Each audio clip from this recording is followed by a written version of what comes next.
Kuzatuvchilarimiz Cobalt mashinasiga 12,3 dyumli monitor Luxoni testdan 432 li. Bitta hozir ko'rsatamiz qanaqa turadi. Yangi upakovka maslo keli.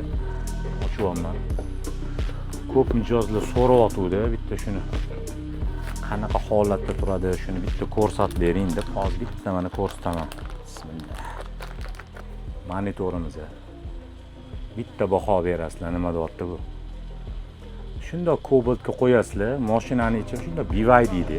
Ko'rsanglar bo'ladi. Juda zo'r turadi, ishlashi вообще zo'r, tez. Keyin bitta narsaga ahamiyat beringlar, bu splashnoy polniy ko'rsatadi. Duplikat variantlarda mana bitta chetidan 5 sm dan ko'rsatmay qoladi yonlardan ham. Mana bu polniy ko'rsatadi, originali. Luxoni firmasidan, test firmasi ko'rsanglar bo'ladi. Narxiga keladigan bo'lsa, qaranglar.